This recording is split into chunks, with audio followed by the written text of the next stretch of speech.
Hello guys, today I am looking at Gears of War 3. So this is the last game in the trilogy, and this is where everything basically ended, and we kind of get the conclusion of the main trilogy as we thought it was going to be. Unfortunately, I'm really unsatisfied with the ending to this game. The previous game focused on kind of Dom's relationship with Marcus and Dom's relationship with Maria, while this game focuses on Marcus and his relationship to his father and the fact that he is still alive and he can find him. So in Gears of War 3, pretty much all the main mechanics are more or less the same. They're just more weapons, more items, and more things to blow up and shoot, which is great.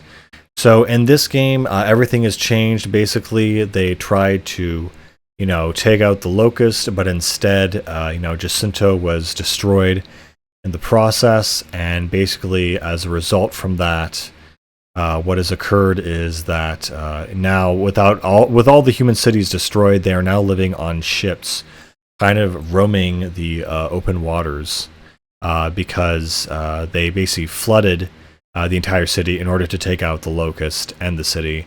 And now they just kind of live all on ships, and even the chairman has gone into hiding or is kind of MIA at this point. So humanity is completely, scattered, divided, ununified, and not sure what to do. And a new enemy has appeared, which are the Lambent, which essentially are the same thing as the Locust, except now when you shoot them, they blow up. And there are a few different Lambent variants, which are really interesting. Things that lob giant exploding balls at you and whatnot. And so the game starts with Marcus basically getting a message from his dad that he's still alive, he's out there, he's been trying to contact him, and he knows how to stop both the Locust and the Lambent, so there is hope, but he needs to find his dad to reunite and also to figure out the mystery. Something interesting, I guess, about this game is that they no longer have sleeves. I guess that's to symbolize that things have gotten so dire that the Gears of War muscle men no longer can afford sleeves. They are sleeveless, wearing sleeveless wife beaters now, which is very funny. I think right out the gate, what I have to say about this game is that the Horde mode in this game is, oh my god, it is the best game mode I've ever played. It is, first of all, it's better than the Horde modes which follow it in Gears 4 and 5 by the Coalition. But here in this game, it is just insanely fun, insanely good, and I've put in so many hours into Gears of War 3 Horde that I'm not ashamed at all, and I should be. But yeah, it is in terms of gameplay, it is so tight, it is so neat. And, the one bad thing, though, at least compared to Gears of War 2 Horde, is that you could always get those shields and stack them, and the enemies couldn't kick them over, and make a little barricade and make your own virtual little place. And unfortunately, in this game, that is not no longer possible. You can no longer do that. You basically need to, they will just kick down your shields. There's nothing you can do. There's some new mechanics in this one. You can attach a grenade to the back of an enemy and kick them forward, and they'll blow up if you have them in a stranglehold. You now have more, weapons and more death animations that you can do to the enemy. You also have some cool new weapons, like there's one thing which is a Locust weapon, which goes through the ground and goes underneath someone and pops up and explodes. There are some other ones, like there is kind of like this, it's called the One Shot. It's like a one-shot sniper rifle that just goes through everything. It is really useful on bosses. And you also have the addition of a sawed-off shotgun and a retro lancer. Really interesting additions. The sawed-off shotgun obviously does way less range, but does way more damage. Really useful if you need to run up to a mini boss and just shoot it point blank and take it out with one shot. Really useful.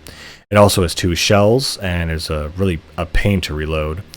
The other thing is the retro lancer, so it's way more powerful than any other lancer, but it is extremely inaccurate, and it has a bayonet on the end of it. And so when you hold B instead of doing a chainsaw, you charge the enemy and you can actually impale them and throw them off. It's actually a lot of fun and really cool. And its firepower really shines at close quarters rather than at a distance.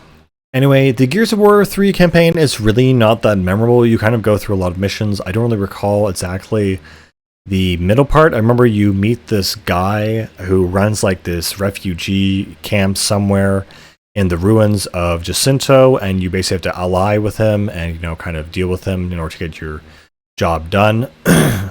But eventually the way the game ends is Marcus eventually is able to find some kind of signal or something that sends out that kills all the all the emotion locusts or the lambent, and also kills all the locusts as well, apparently.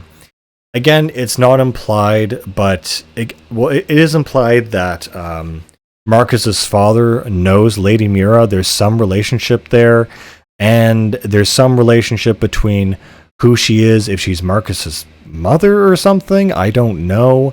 But the whole game basically wraps up. All the bad guys die.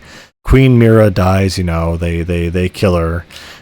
And it's happily ever after, and nothing is answered, and I am furious about that, because they brought up so many good questions, so many good possibilities, so much good lore, and they refused to close it out. They had it all set up, and they refused to do the thing. So, don't know what to tell you. Another thing, so the Lambent themselves are not super interesting, but some of them have these little things called polyps, which are nice mob things that die in one hit, but they explode a little bit. They have really interesting kind of mid-bosses or mini-bosses. For example, they have a Lambent Berserker, which leaves a trail of really deadly sludge behind it, which is really annoying to fight. They also have these things which lob, like I said, giant grenades at you that explode. So the Lambent are okay. They're a fine addition to the roster of Gears of War enemies, but they're not exactly super creative. They're just exploding yellow locusts. They're not, and they're called Lambent locusts. Same thing. It's kind of lazy, you gotta admit. Again, I love that there's so many different maps for Horde. My favorite one in Gears 2 actually, I think, was Blood Drive, and in this one, it's probably the tropical map, I would say, or the one with the overpass. Honestly, they're all really good. Oh, or the church one. Oh my gosh. It's crazy. I just keep thinking of more and more things that I love about Horde. Another big thing also, since I'm talking about Horde mode, that they added is special equipment. So now they have things in certain areas of the map. So aside from just killing enemies for the sake of killing enemies, you now have points which you can spend on things in the environment. These things can be things, little barriers that are barbed wire that you can upgrade to a laser barrier. You can also get things like turrets you can install. You can also get auto turrets that shoot the enemy, or little sentry things. And you can also, one of the harder ones is to spend all your money on a mech called the Silverback. I like how Gears is incorporating the tradition of Xbox games, at least like Halo, using animal names for its really powerful and interesting mechs. And the gorilla, the Silverback rather itself, is it's interesting. It's a very fragile thing, especially in multiplayer Horde mode. Campaign is a little bit better, but basically has a massive chain gun, which honestly has the highest damage output of anything in the game, and it just completely shreds through everything. And even more impressive is its built-in rocket launcher, which absolutely just destroys everything in such a short vicinity. It's insane. And it could barely even touch an enemy in the radius, and it'll just be gone. It is ridiculously overpowered, and because of that, it also is fairly weak and really expensive to repair in terms of in-game currency or credits in the Horde system. What's really also really cool and really addictive and a great incentive is that not only are these new things in Horde, but as you use them and as you upgrade things, you also upgrade your abilities. So when you start Horde mode, you will not be able to do a level 4 turret or barrier, for example, but by making a bunch of level 1 barriers over time, you'll permanently increase your ability for building those barriers and how much they cost. And of course, the last thing I upgraded was the Silverback, because again, it's just really freaking annoying. and you need to get kills with it, which is not a big deal. I found the best strategy is that because it's so vulnerable and it is very large, you kind of want to park the silverback in like a corner somewhere where you're covered on all sides, and there's only one avenue of entry and attack, and you basically just spam rockets or the chain gun into that area. Oh, there's also a really good map here in this game where there's like it's a dusty western style, shoot 'em up desert bar. Oh man, the game just has so many good multiplayer maps. It's ridiculous, and so many good horde maps. I had so much fun playing this game. Again, my only real big complaint is that the story was not handled well at all or gracefully. It's like a bunch of, we're introduced to the bait. Oh, there's this big conclusion. Marcus's father is still alive. It's going to be all this awesome, cool stuff. And it's just never concluded or brought up again. It's just such a flat note to end the series on. It's just like, yeah, we got him. We killed him. Good job, team. It's just like, seriously? But yeah, I was even playing this game in horde mode in maybe like a year ago. So even in modern day, it's still, compared to 4 and 5, it is still the best horde for a lot of reasons. It just feels more balanced. But yeah, it's it is what it is, I guess. If I could do it, here's what it'd be. It would be like Marcus's dad tried to revive his mom because she died, Shinji Ikari style, and she came back reanimated, possessed by the emulsion.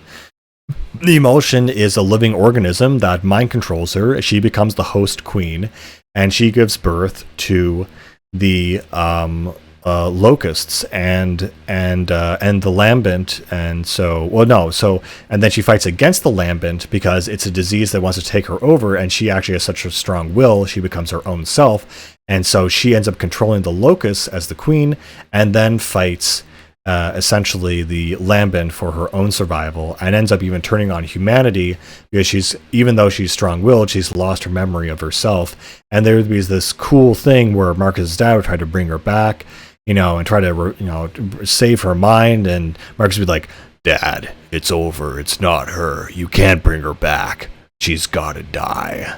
And then he would go, and then Marcus's dad would go out in a big blaze or something, taking out Queen Mira, and it could go back into their history of like how they met in a research project, and how they got married, and how they had different philosophies on how the science should be used. And it'd be more funny if she was the radical one, so saying all these crazy theories. Marcus's father is more cautious, like no, we can't do that. And then as soon as he realizes he can revive her, then he goes as crazy, and he had this little reversal of roles, which I think would be really funny. Anyway, I think this installment in the series has the best gameplay, even a little bit better than the other ones too, to be honest. Despite that though, I think it has frankly kind of the weakest story, which is a real big problem for me. And the music is pretty much all, the same. It looks pretty much aesthetically the same as Gears of War 2. And now you just have these really stupid interactions with all these sub-characters who don't matter and don't come back and whatever.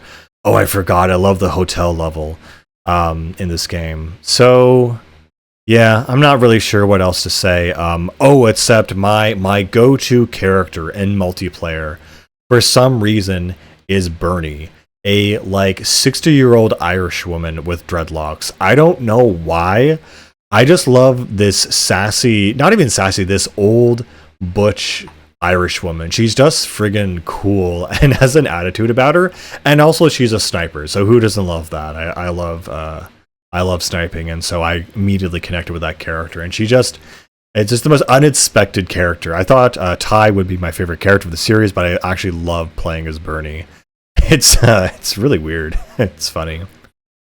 But yeah, that is the Gears of War series, at least by Epic Games. And after this, they kind of handed off to the Coalition, and that's a whole different genre and story from there. Anyway, guys, I'll leave you with this. This is definitely the best in terms of gameplay, so, if you're a Gears of War fan, obviously you're going to play this one. But yeah, it is a good game, and I do appreciate it. Anyway, guys, I think that's it for this game, and I'll see you later.